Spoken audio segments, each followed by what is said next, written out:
Alright then, so yesterday I went ahead and did that thing I said I was going to do, where I was going to go through and do the turbo challenge again. I only did the first 2 races because the one at Special Stage Route 11 I don't like. Didn't even try it, but I just decided I don't like it because the track is too long, and the RX-7 is somehow a disadvantage to an MX-5. I mean, I put more money in the MX-5, but on the other hand, the RX-7 should just automatically be better because it's an RX-7 and not an MX-5. Apparently Gran Turismo likes gays. But whatever. What we're gonna go ahead and do this time, because I worked it all out. Trust me on this.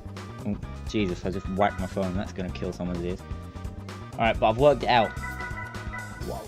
Once we win at Laguna Seca in the Daihatsu, and then sell the Daihatsu, we'll have enough money to buy a Honda Civic. Probably. That's the plan. And I think it's a good plan. I like the plan. I like the plan because I thought of the plan. So, obviously I like the plan. So I'm messing around with Windows. Not Windows Movie Maker, I mean like actual real Windows. So I'm trying to enter a Key Cup race in RX-7. So we need to switch over to my Daihatsu. Yeah, once we win this, grab the Mini, sell the Daihatsu, we'll have enough money for a Civic. Now I was looking at the Civics, and the EG6 is like 18.5 grand, and the EK9 is like 19.25 grand. 1,000 credits, whatever, I don't care. And I was thinking, because I want to get one, because we want to get a Civic, because we want to race front-wheel drive. And I was looking, and the EK9 has like 50 or 60 more horsepower, and it's a more recent car, so it'll definitely be faster, be better value for money, this and that. So what I decided to do is get the EG6 anyway, because in terms of initial D, the EK9 is a much less memorable car. The only thing that happens in like the EK9 race is Takumi runs over a cat, which is a bit weak. After like season 2 of Initial D, and especially after the 3rd stage of the movie, Initial D becomes uninteresting. I watch it anyway, but it became uninteresting. Yeah, this is our first time at a licensed track, so this is Laguna Seca, where we are down on power for some reason, even though at all the other races we've been much faster in a straight line. For some reason this time out we can't seem to keep up, so we're just going to cut the corkscrew like that, and then I'm not sure what this corner is called, but we should be able to take like second through it. Maybe not. We'll get second through the next corner, which is the second to last one. Chasing down a Mini. Oh, look at this cutback. Beautiful. Perfect execution. And then the final corner, which throws everyone off. And then we get rammed on the exit as revenge for overtaking him. But we didn't even touch him that time. That was probably my first clean overtake in a long time. And we get rammed for it. So I'm going to ram him into this next corner if possible. Because if he's going to try and push me around, I'm going to try and push him around. Though we should... Yeah, we got a really nice line. Well, really nice line. We got a position through there, so it must have been a nice line. And then we'll lean on him through this corner. Don't mind if I do. And then we'll beat the Mini by cutting the corkscrew. Is the plan. You have to strategize in Gran Turismo 3. You can't race how you normally would. You have to decide when to cheat and when not to cheat, rather than being able to drive legit the whole way around because your car's underpowered because there's no balancing. I'm blaming the game for my own ineptitude. I hope that's not a problem, but it shouldn't be. Meanwhile, we're a second down on the Mini. We've got these two trying to give me a little bit of a push. Right then, corkscrew cut. This is a special line.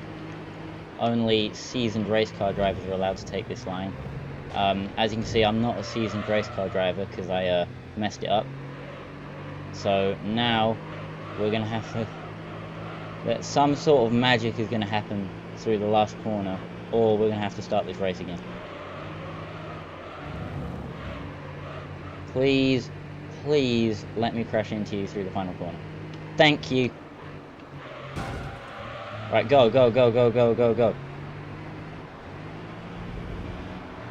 Illegally block. Illegally block. That's what I meant by magic, by the way. Illegally block. Come on. Come on. Come on. And we won.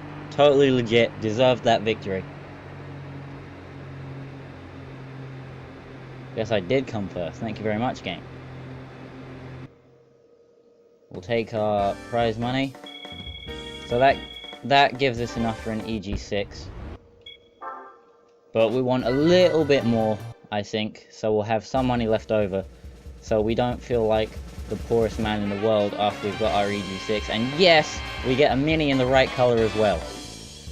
Do you think all our prize cars are going to be red? Well, they haven't been, so that's obviously not true. But the last time I got awarded a Mini, it was dark green.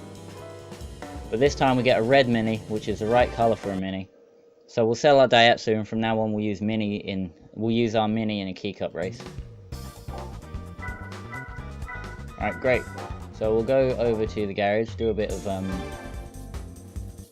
selling of the old Daihatsu, which I've got no connection to because it wasn't front wheel drive, even though I've just hit, because it wasn't 4-wheel drive and it wasn't special in any kind of way. So this is our Mini now. Look at it. Yes. Perfect. So now we've got 21 grand. We can go over to the car dealer. Go over to the Japan section. Actually, let's check the USA section. Because we might be able to afford a... No, we can't. Never mind. Alright then. Civic it is. Honda. Right. So you got the Civic Type R, which I can get in Initial D yellow. Puts out 182 horsepower. Or we've got the EG6, which I can get in Initial D red, which puts out 167 horsepower, which is actually isn't that much less. However, it's not a Type R, so it's like, oh god, gotta be careful not to accidentally hit the joystick when I'm trying to buy a Honda, because I might end up getting it in the wrong color. And for some reason, you can't repaint your car in this game, for whatever. So we'll go ahead and we'll pick up a Civic. Yes, please. We're not going to be putting a turbo on this one. I want to try and keep it naturally aspirated, if possible. So we'll go for flywheel, please. That leaves us with no money. So we'll spend our no money on a racing chip.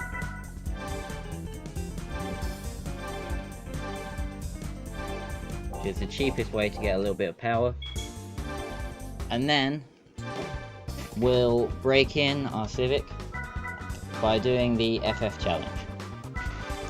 Now I think the reward for this is a Toyota Yaris, which will be helpful, as I'll show you after we've got one, or I'll probably end up talking about during the race.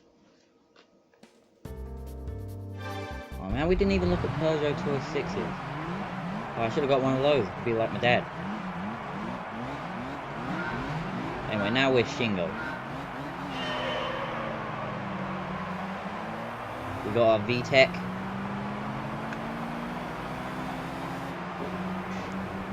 The only thing we can't do is put a Night Kid sticker on the car. Actually, we should find out what rims Shingo has and put them on him. Oh wait, we might have to deal with understeer. It'll be fine. Now after we've passed this 206, which doesn't have VTEC, so it should be easy. Wow, this thing turns in really quick. Yeah, look, there's a Volkswagen Lupo race car there, which I think is useless. There's probably a spec cup for them though, like a Volkswagen Lupo race car cup that I'll end up getting in, because I'm gonna go through and win every single race in this game, probably. Well, I'm not sure how we're gonna catch him with driving like that, but we'll make it happen somehow. Because we've got the VTEC, so we should be able to get him up the hill.